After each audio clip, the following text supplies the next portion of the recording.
చదువుకుందాం. కీర్తనల గ్రంథము కీర్తనల గ్రంథము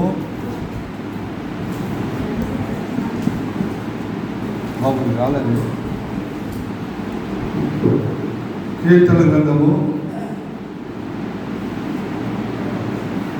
147వ కీర్తన, క్షమించండి, 147వ కీర్తన. కీర్తన గ్రంథము 107వ కీర్తన మొదటి 3 వచనాలు మనందరం కూడా ఉత్తర ప్రత్యుత్తరముగా పఠించుకుందాం. మొదటి 3 వచనాలు మనందరం కూడా ఉత్తర ప్రత్యుత్తరముగా పఠించుకుందాం. కీర్తన గ్రంథము 107వ కీర్తన మొదటి 3 వచనాలు మనందరముగా మార్చి చదువుకుందాం. కీర్తన గ్రంథము 107వ కీర్తన మొదటి 3 వచనాలు మనందరం కూడా మార్చి చదువుకుందాం.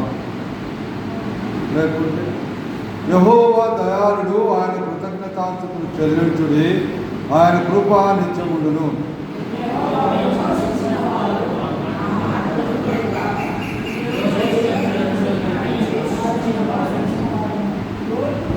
తూర్పు నుండి, పడమటి నుండి, ఉత్తరం నుండి, దక్షిణ నుండి, నానా దేశం నుండి ఆయన పోగు చేసిన వారు ఆ మాట పలుకుడుగాక. ప్రార్థన చేసుకుందాం. మహాగణుడా, మరొకసారి ప్రభావ కొత్త కూడా ప్రార్థన తీసుకొచ్చి నీకు వందనాలు. ఇక్కడున్న సమయాన్ని దేవునికరంగా చేయం దేవా. మా ప్రభావ ఈ యొక్క శ్రద్ధతరంగా ఎవరు వింటున్నారో వారితో మాట్లాడమని, వారి గమనాగమనులు మా ప్రభావ మైక్ తట్టుకున్నట్టు సహాయం చేరి వచ్చిన బిడ్డలు వందనాలు. మా ప్రభావ మా తండ్రిని తండ్రి చూసి మా ప్రభావ ఆరాధించుకోవాల్సిన సహాయం తెచ్చని వేడుకుంటున్నాం. ఈ విధంగా తండ్రి కన్నులు చుట్టూ కాపాడు, నదులు చుట్టుకొని ఖర్చు వేసి కాపాడు, రక్త పురుషులు తీసుకురామని, ఈ కృపలో జ్ఞాపకం చేసుకోమని నా ప్రభుత్వ రక్షకుడు క్రీస్తు వేడుకుంటున్నాను తండ్రి. చదవబడినటువంటి లేఖన భాగాన్ని మనం గమనిస్తే, చదవబడినటువంటి లేఖన భాగాలను మనం గమనించినట్లయితే ఏమంటా, యెహోవా దయాళుడు, ఆయనకు చదవండి, ఆయనకు కృతజ్ఞతాస్తుతులు చెల్లించుడి. ఎందుకు? ఆయన కృప నిత్యము ఉండు. ఎందుకు కృతజ్ఞత చెల్లించాలంట? ఆయన కృప ఏమ్మా నిత్యము ఉండాలి, ఎప్పుడు ఉండాలి. మనతో ఉండాలి, మన పిల్లలతో ఉండాలి, వారి పిల్లలతో ఉండాలి, వారి పిల్లలు తరతరములు ఆయన కృప మన మీద ఉండాలి. అది అందుకొరకై మనం ఏం చేయాలంటే ఆయనకు స్తుతులు చెల్లించాలి. అమ్మా కృప అంటే ఏంటి బ్రదర్? కృప అంటే ఏంటమ్మా? రోజు వాడతారు కదా, నిమిషానికి ఒకసారి వాడతారు కృప కృప కృప కృప. ఏంటి అసలు కృప అంటే? 100% కరెక్ట్. అక్కడ మీరు నేర్చుకోవాలి. ఏ యోగ్యత లేని మనకు దేవుడు మనల్ని ప్రేమించి యోగ్యత లేకుండా ఆయన ప్రేమను కనపరిచినాడు కాబట్టి దాన్నే కృప అంట. ఉచితముగా ఆయన చూపించినటువంటి ప్రేమను కృప. నాకు కూడా చాలా కాలం తెలియదు కాబట్టి ప్రేమ అంటే వాళ్ళు తెలియకపోయిందని బాధ లేదు. కానీ కృప అంటే ఏంటంటే, మనము యోగ్యులము కానప్పటికీ, మనం అయోగ్యులమైనప్పటికీ దేవుడు మన పట్ల చూపినటువంటి మహా ప్రేమనే ఎప్పుడు చూసినా కృప కృప కృప అంటాం. కానీ దాని అర్థం మనం తెలుసుకోలేము. అందుకొరకే దేవుని కృపకున్నటువంటి వాత్సల్యత, ఆయన మానవుల పట్ల తనకు చూపినటువంటి ప్రేమనే కృప. మనం అయోగ్యులము. కృప, దయ, ఆశీర్వాదము ఇవన్నీ కూడా పర్యాయ పదాలు. ఎక్కడైనా కృప, దయ ఉన్నా కూడా కృప ఉన్నట్లే. వాక్యానుసారముగా దయను వాడతారు, లేకపోతే కృపను వాడతారు. ఈ కృప దాదాపుగా 333 సార్లు పైన బైబిల్ గ్రంథంలో రాయబడుతున్నాయి. ఆ కృపగల దేవుడు మనము అయోగ్యులమైనప్పటికీ, యోగ్యత లేనటువంటి వారు అయినప్పటికీ మన మీద చూపినటువంటి ఆ మహాప్రేమనే కృప అంటారు. అంతేనా? ఏంటి దేవుని కృపను మనం గమనిస్తే చూడండి, యెషయా గ్రంథము 43వ అధ్యాయం.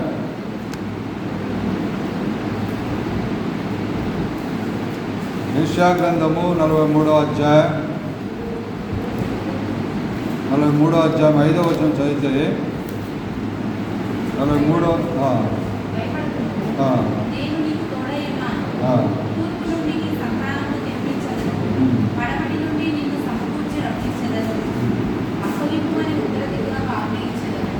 కాబట్టి తర్వాత తర్వాత చదువుకుందాం. ముందు భాగంలోకి వచ్చాం మనం. కృప అంటే ఏంటంటే ఎఫెసీయులకు రాసిన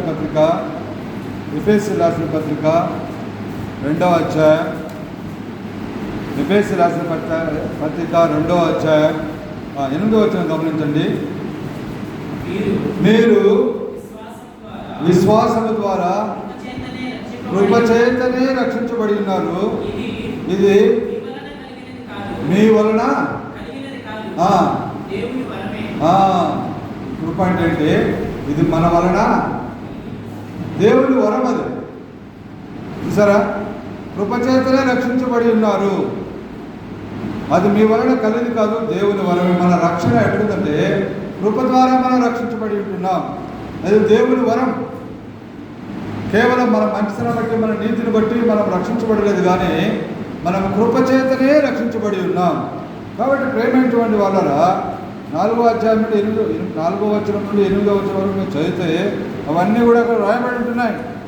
కాబట్టి చూడండి, 4వ వచనంలో చూస్తే 2వ అధ్యాయం 4వ వచనం, ఆయనను దేవుడు కరుణా సంపన్నుడై ఉండి మన అపరాధముల చేతను చచ్చిన వారం ఎండినప్పుడు సైతం మన ఎడలో చూపిన తన మహా ప్రేమ చేత మనం క్రీస్తుగా బ్రతికించను.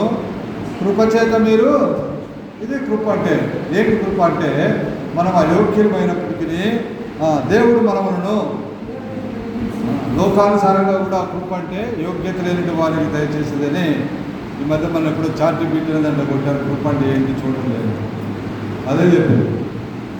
కృప అంటే యోగ్యత లేనటువంటి వారికి,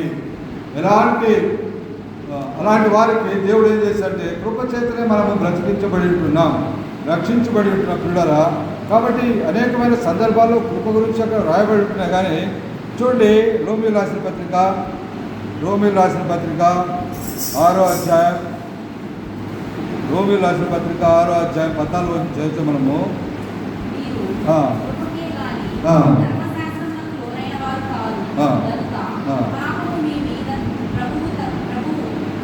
ప్రభుత్వము చేయదు. మీరు కృపకే కానీ ధర్మశాస్త్రములకు లోబడినటువంటి వారు కాదు. లోనైన అంటే లేక లోబడిన, మనం ధర్మశాస్త్రాన్ని లోబడి లోకానుసారంగా ధర్మ కార్యాలకు లోబడినటువంటి వారు కాదు. ఈ లోకంలో చాలా ధర్మ కార్యాలు ఉన్నాయి. చీమలకు మరి గింజలు వేయడం, దాన ధర్మాలు చేయడం, యజ్ఞయాగాలు చేయడం, ఇంకా లేని వారికి అన్నం పెట్టడం మంచిదే. కానీ ఇట్లాంటివి ఎన్నో ఉంటాయి. ఉన్నవాడు దాన ధర్మాలు చేస్తాడు, లేకపోతే ఏంటి పరిస్థితి? లేనివాడికి పరలోక రాజ్యం అవసరం లేదా? కాబట్టి ఇక్కడ ఏమి రాయబడిందంటే 6వ అధ్యాయము మనం చదివినట్టు భాగంలో ఏమి రాయబడిందమ్మా?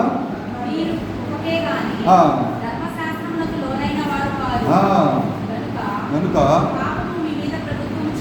పాపము మన మీద ప్రభుత్వము చేయదు, దానికి ఇంకా లోపడము, పాపముల దాసనము కాదు.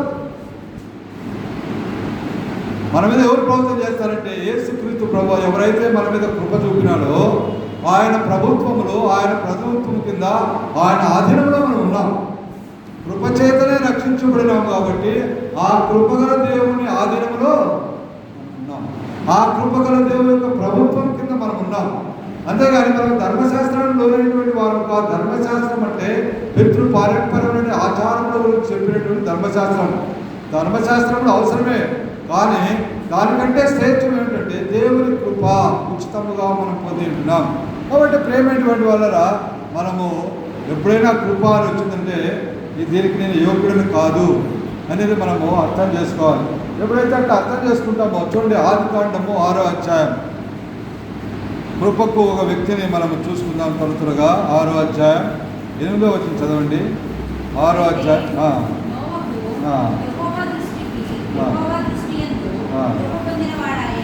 ఏం పొందినాడంట?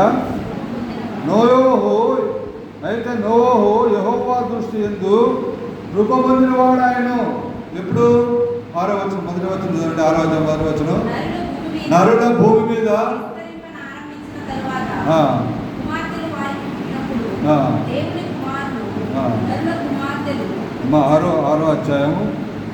ఆరో అధ్యాయము పశ్చాత్తాపపడని మాట కదా. నరుడు భూమి మీద చేసినందుకు దేవుడు చదవండి.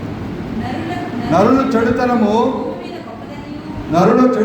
భూమి మీద గొప్పదనియు వారి హృదయం తలంపులోని అంతా కూడా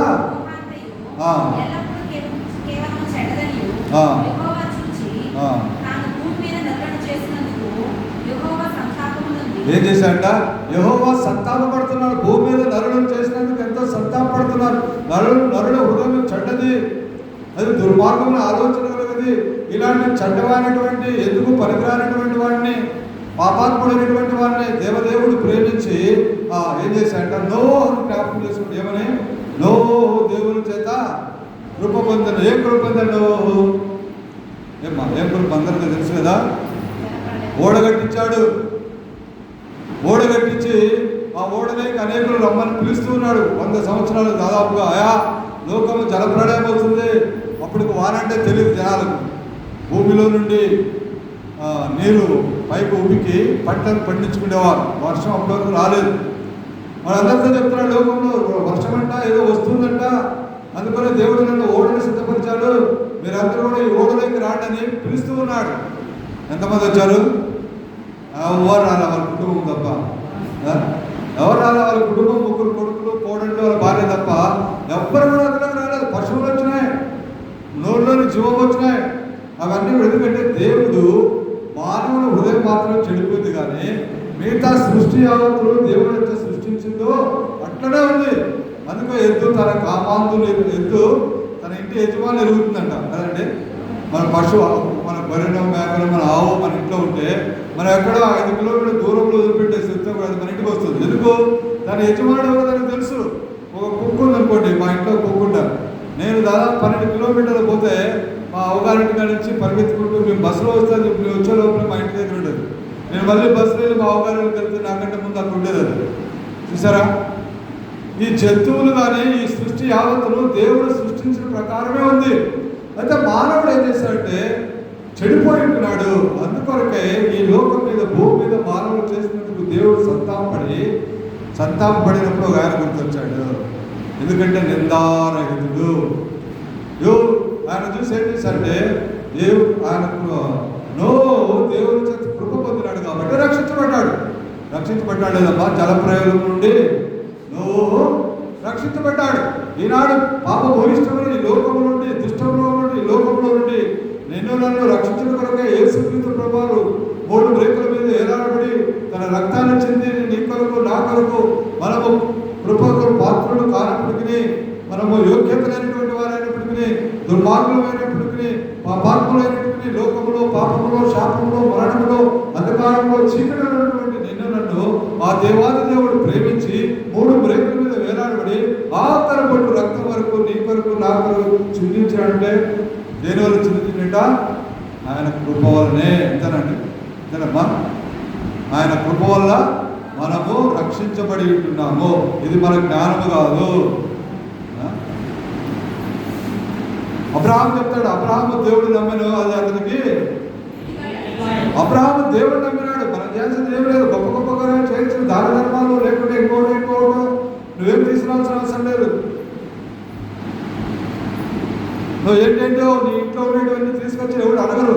ఏమడుగుతారు? కృపకు పాత్రలు కావాలి. చెడ్డ హృదయం ఉన్నటువంటి మన హృదయాన్ని దేవుడికి ఇస్తే ఆయన మనం రక్షిస్తుడికి సమర్థుడు. ఏ విధంగా నోహును జ్ఞాపకం చేసుకుని రక్షించినట్టు దేవుడు ఈనాడు నిన్ను నన్ను జ్ఞాపకం చేసుకుని ఈ మందిర ఆవరణములు మనం కూర్చున్నామంటే ఇది మన గొప్పతనము కానే కాదు. కుల, మత, వర్ణ విచక్షణ లేకుండా అందరూ అంతటా మారు మనసు పొందాలని, కృపలకు పాత్రులు కావాలని కలువరి శిలువలో 2026 సంవత్సరాల పూర్వము యేసుక్రీస్తు ప్రభువు ఏం చేశాడ? తన రక్తాన్ని పెట్టాడు. ఎందుకు? ఆయన కృప చూపాడు. నీతిమంతులైనటువంటి వారి కొరకై. ఎవరంటే నీతిమంతులు అంటే ఆయన నమ్ముకున్న వారి కొరకై ఆయన కృపను కుమ్మరించి మనం రక్షించినాడు. ఏ విధంగా ఆ కాలంలో నోహు రక్షించినటువంటి దేవుడు ఈ కాలంలో, ఈ దుష్టయుగంలో నుండి చూడండి. గలతీ రాసిన పత్రిక 1:4 చదవమన్నాడు. గలతీ రాసిన పత్రిక 1:4. కాబట్టి ప్రేమ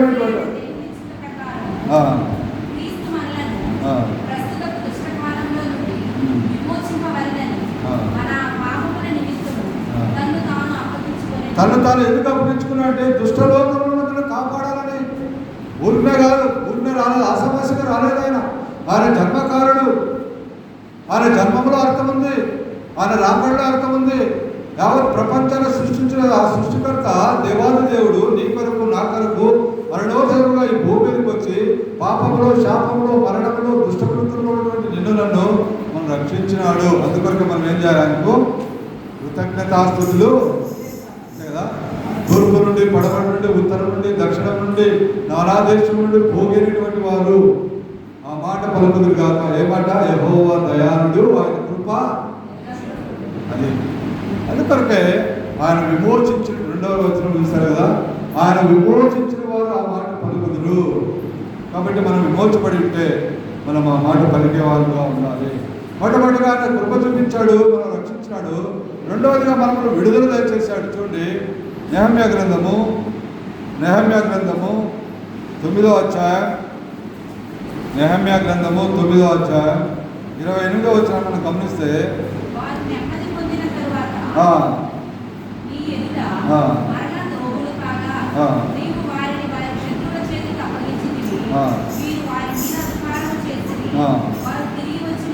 వారు తిరిగి వచ్చి నీకు మొరపెట్టి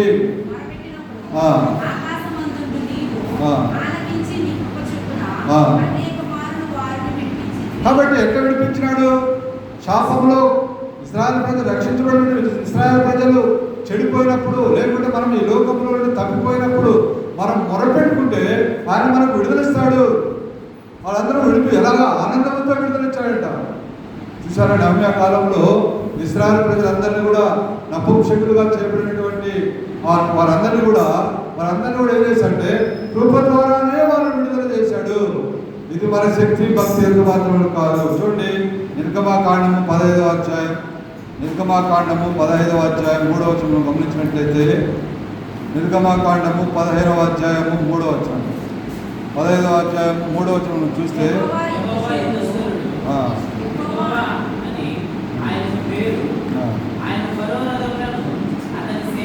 చాలమ్మా 13 చదువమ్మా. 13, నీవు విమోచించిన ఈ ప్రజలను నీ కృపచేతనే, కృపచేత రక్షించాడు, కృపచేత విడుదల చేశాడు. కృపచేత ఏం చేస్తున్నాడ? విమోచించి తొడుకొని పోతున్నాడు. వాడు ఎత్తుకొని పోతున్నాడు. ఎట్లా తొడుకొమ్మినాడు? ఇశ్రాయేలు ప్రజలను పగలు మేఘ స్తంభముగా, రాత్రి అగ్ని స్తంభముగా వారి భుజముల మీద ఎత్తుకొని తొడుకొమ్మినాడు. అంటే తొడుకొమ్మినాడు, మన చిన్నపిల్లలు మనం భుజం మీద మోసుకొని పోతాం కదా. ఒక గొర్రె పిల్ల నడిచలేకపోతే గొర్రెల కాపురు ఏం చేస్తా అంటే భుజం మీద వేసుకుంటారు. మీకు అనుభవం ఉందో లేదో నాకు తెలియదు, కానీ పల్లెళ్ళే నాకుంది. మాకు చిన్నప్పుడు గొర్రెలు ఉంటే అవి భుజం మీద వేసుకొని పోయేవాళ్ళు. నడచలేదు, పెద్ద గొర్రెలతో పాటు ఏం చేయాలి? అప్పుడు భుజం మీద వేసుకొని ఇంటికి తీసుకొచ్చేవాడు. అంతేనా అండి? చేస్తారా? మీకు మీ ఊళ్ళో గొర్రెలు కాపులు లాగా చేస్తారు కదా, లేకుంటే గొర్రె పిల్లలు నడిస్తే వదిలేస్తారా? వదిలేరు. వాటిని భుజం మీద ఎక్కించుకొని నడిపించుకొని వచ్చారంట.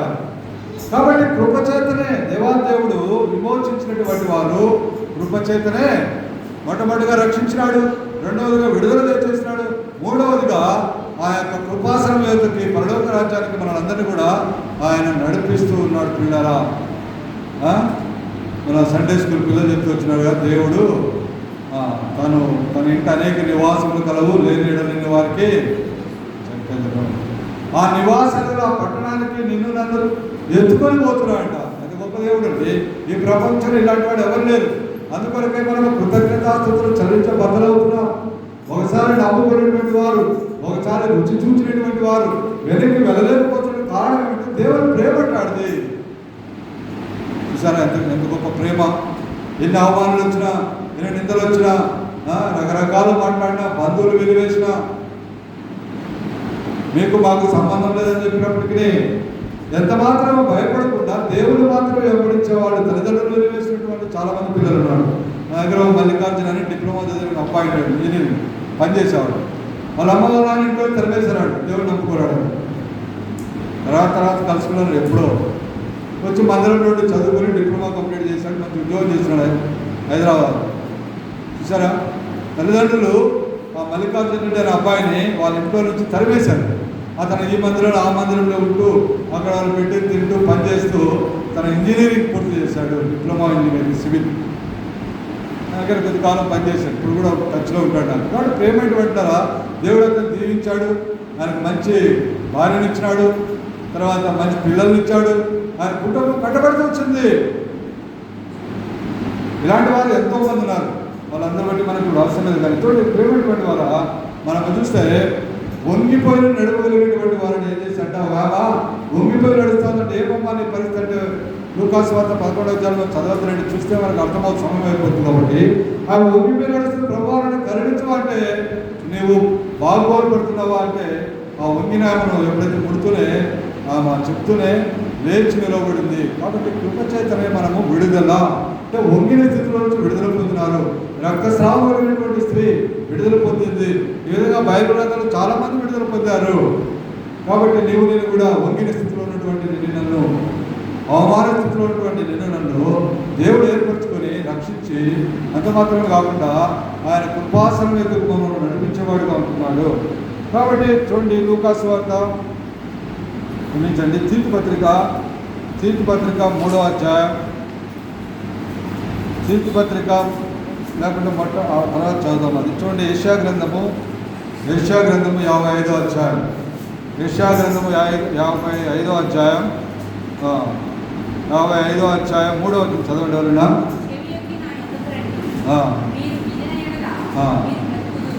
అమ్మా యెషయా గ్రంథం 55వ అధ్యాయం చదవండి. నేను మీతో నిత్య నిబంధన చేసేదను దావీదుకు చూపినటువంటి శాశ్వత కృపతో. ఏం కృప అంటే మనం పాట పాడుకున్నాం కదా, శాశ్వతమైన కృప. దావీదు కృప చూపించాడు దేవుడు. అయ్యా నీ తర్వాత నీ వంశంలో నుండి నా సింహాసనం మీద ఒకడు ఉండక మారడు అని శాశ్వతం ఈనాటి వరకు దావీదు కుమారుడుగా ఇశ్రాయేలు ప్రజలు పిలువబడుతున్నట్టే దావీదుకు చూపినటువంటి ఆ శాశ్వతమైన కృప నీకు కూడా చూపించాలని దేవుడు కోరుకుంటున్నాం పిల్లలు. ఇలాంటి అనుభవంలో మనం ఉన్నట్లయితే చూడండి 54వ అధ్యాయం యెషయా గ్రంథము 10వ వచనం చూస్తే 54వ అధ్యాయం 10వ వచనం చూస్తే పర్వతంలో తొలగిపోయినను గట్టలు తత్తరిను నా కృప నిన్ను, అది దేవుని కృప. ద్వితీయోపదేశకాండం 7వ అధ్యాయం 9వ వచనం చదవండి. ద్వితీయోపదేశకాండము 7వ అధ్యాయం 9వ వచనం.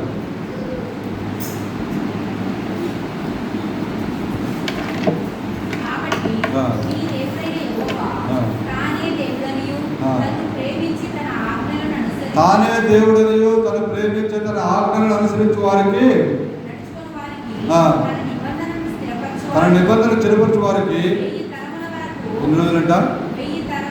ఏమ్మా మీరు ఎవరైనా చూశారు 1000 తరాలు? మీ తాత వాళ్ళ నాయన పేరు ఎవరైనా చెప్తారు మీరు? మీ తాత నేను వాళ్ళ నాయన పేరు అంటే నా 5 తరాలు ఎవరికైనా తెలుసా? తెలియదు. తెలుసా అండి?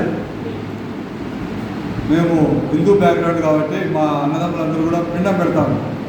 ఒకరోజు నేను అక్కడ కూర్చోన్నాను, నేనైతే పార్టిసిపేట్ చేయగానే బట్ మా పెద్దనాన్న చనిపోతే అక్కడ కూర్చోన్నాను. ఇప్పుడు అక్కడ సమస్య వచ్చింది, మీ తాతలు ఎవరు? ఆ ముగ్గురికి పిల్లలు పెడతారండి. ఎట్లా ఆ ముగ్గురు ఎవరనేది అడిగితే ఎవరు చెప్పలేదు, ఒకరి ముఖం చూసుకుంటున్నాను. నేను చెప్పాను మా నాయన పేరు చల్మారెడ్డి, లేకుంటే మా పెద్దనాయన పేరు చల్మారెడ్డి, వాళ్ళ నాయన పేరు తిప్పారెడ్డి, వాళ్ళ నాయన పేరు సుబ్బారెడ్డి నేను చెప్పాను. ఎందుకంటే నాకు చరిత్ర తెలుసుకోవడం ఇష్టం కాబట్టి నేను తెలుసుకొని ఉన్నా. వాళ్ళ నాయన పేరు నాకు తెలియదు, కానీ అయితే 3-4 తరాల వరకు గుర్తుపెట్టుకున్నాను. వాళ్ళందరూ నాకల్లా మా బ్రదర్స్ అంతా 9 మంది అన్నదమ్ములు, వీళ్ళందరూ నగలా చూస్తున్నారు. వీడికంటే గుర్తుంది రాలేదు కాబట్టి అంటే నేను టోటల్గా వారికి వెలువేయబడ్డారు. మనం బయట ఉన్నాం, వాళ్ళు లోపల ఉన్నారు. ఇంకా పితృపారంపర్యం ఆచారంలో వాళ్ళు మునిగిపోయి ఉన్నారు. కాబట్టి అయితే నేను తెలుసుకొని ఉన్నాను. ఎప్పుడైనా ఏదైనా ఇట్లాంటి పరిస్థితి వస్తే నేను వెంటనే చెప్తా ఉంటాను. కాబట్టి ప్రేమైనటువంటి వాళ్ళరా, మరి 3 తరాలే మనకు గుర్తు లేకపోతే 1000 తరాలంట. మీ పిల్లలు పిల్లలు పిల్లలు పిల్లలు అబ్రహాము కలిగినటువంటి ఆశీర్వాదం బట్టి నేటి వరకు ఎన్నో 2000 సంవత్సరాలు కూడా వాళ్ళు ఆ యొక్క 2000 కాదు 4000 సంవత్సరాలు ఇప్పటికి కూడా వారు తరతరములు ఆయన యొక్క ఆశీర్వాదాన్ని అనుభవిస్తున్నారు. ఈనాడు మనం చూస్తున్నాం, యుద్ధం జరుగుతుంది. చిన్న దేశము, పొద్దుటూరు దేశము, ఒకటి పెద్ద ఉంటుంది అంతే. ప్రపంచాన్ని గడగడలాడుస్తుంది. ప్రపంచానికి 4 రోజులు తిండి పెడతారని ఛాలెంజ్ చేశారు. తెలుసా మీకు? ఆ దేశం యొక్క ఆ కొండలు రసధారణైనాయంట. ఆమోస్ అంటాడు. ఆమోస్ ఆ దేశం యొక్క కొండలన్నీ కూడా చూడండి, మన భాగం కాదు, ముగించుకుందాము. అయినప్పటికీ ఒక మాట చదువుకున్నాం. వారి గొప్పతనాన్ని ఎలాగో తరతరంలో గుర్తొచ్చినాయి కాబట్టి ఆమోస్ గ్రంథము ఆఖరి అధ్యాయంలో, ఆమోస్ గ్రంథము ఆఖరి అధ్యాయం 9వ అధ్యాయము 13వ వచనములు గమనిస్తే, రాబో దినములలో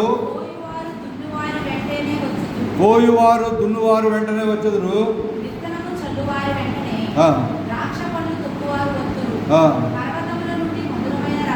పర్వతము నుండి మధురమైన ద్రాక్షరసమును ప్రవహించును, కొండలన్నీ కూడా. నేను దాన్ని వస్తున్నా కోసేసి చాలా రోజులేదు కదా మన పంటలు.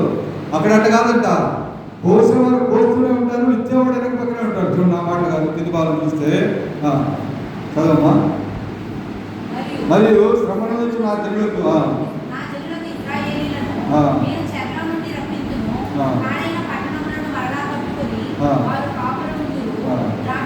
ద్రాక్ష తోటలు నాటి వాటి రసము త్రాగుదురు, వనములు వేసి వాటి పంటను పితురు. వారి దేశమందు నేను వారిని నాటుదును, నేను వారి ఇచ్చిన దేశం నుండి వారిని ఇక పెరిగివేయబడని. ఇంకా పెరిగివేయబడంటే ఎవరు తీసేయలేరు. ఆ చిన్న దేశమైనా కూడా మరి ఎందుకు అంత ఫైట్ చేసి అంత జ్ఞానం వాళ్ళకి దేవుడు ఇచ్చినంటే, అబ్రహాము ఇచ్చినటువంటి వాగ్దానం, కానాను దేశాన్ని నీకును నీ పిల్లలకును వారి పిల్లలకును దేవుడు అనుగ్రహిస్తూ వచ్చినాడు. వాగ్దాన దేశం, పాలు తేనెడు ప్రవహించే దేశం. నీ దేవుని కనుడు సంవత్సరాంతం మొదలుకొని సంవత్సర ఆరంభం మొదలుకొని సంవత్సరాంతం వరకు నీ దేవుని కనుదృష్టి అక్కడ ఉంది. దేవుని కనుదృష్టి, అదే కనుదృష్టి నమ్మినటువంటి మనందరి మీద కూడా దేవుడు చూపాలని కోరుకుంటున్నాడు. సంవత్సరం మొదలుకొని జనవరి 1వ తారీఖు నుండి డిసెంబర్ 31 వరకు ఆయన కనుదృష్టి మన మీద ఉంటుంది. శ్రమలు వచ్చినా, ఇబ్బందులు వచ్చినా, ఎరుకులు వచ్చినా ఎంత మాత్రం భయపడకుండా ఆయన కృపకు మన పాత్రలు అయితే మనం దేవుడు ఇప్పిస్తాడు. మన భాగంలో ముందుకు వెళ్దాం. చూడండి, ఇప్పటివరకు ఏం చూసుకున్నాం? దేవుడు కృపచేత రక్షించబడ్డాడు, దేవుడు కృపచేత విడుదల పొందాడు, దేవుడు కృపచేత మనం తొడుగులు వచ్చాడు, దేవుడి కృపచేతనే మనము శాశ్వతమైన కృప. చూడండి, తీతు పత్రిక ముగించుకుందాం. 2 మాటలు చదువుకొని ముగించుకుందాం. తీతు పత్రిక 2వ అధ్యాయం, తీతు పత్రిక 2వ అధ్యాయం 14వ వచనం చదవండి.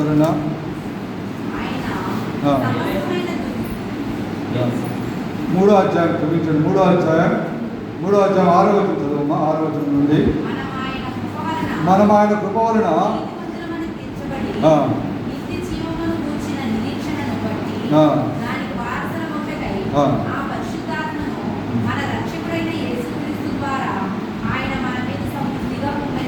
ఇక్కడ 2 మాటలు ఉన్నాయి. ఆయన కృప ద్వారా మనము నీతిమంతులుగా చేయబడ్డాము.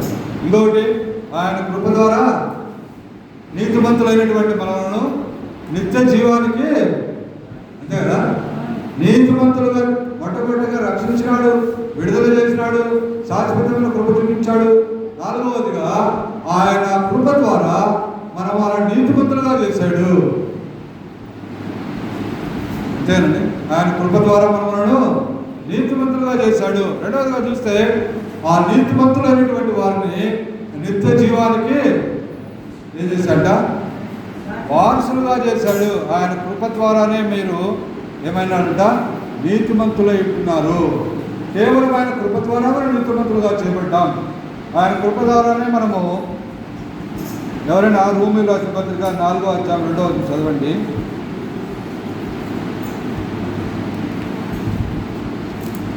రోమీయుల రాసిన పత్రిక 4వ అధ్యాయం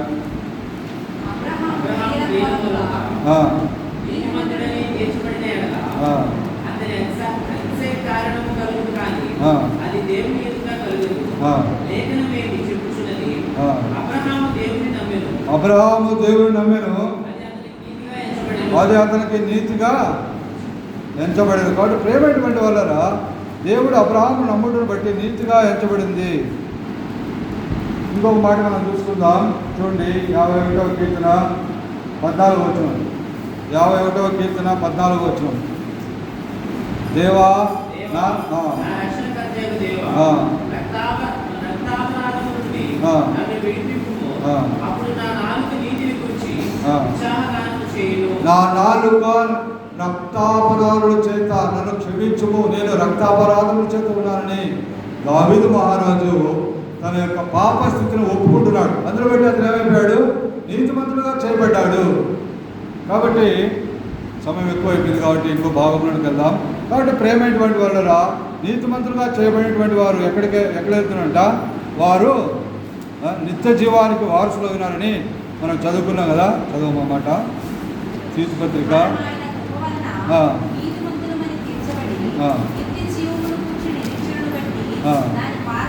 నిత్య జీవముల గురించి నిరీక్షణ బట్టి దానికి అంటే పరలోక రాజ్యానికి మనం వారసులుగా చేశాడు.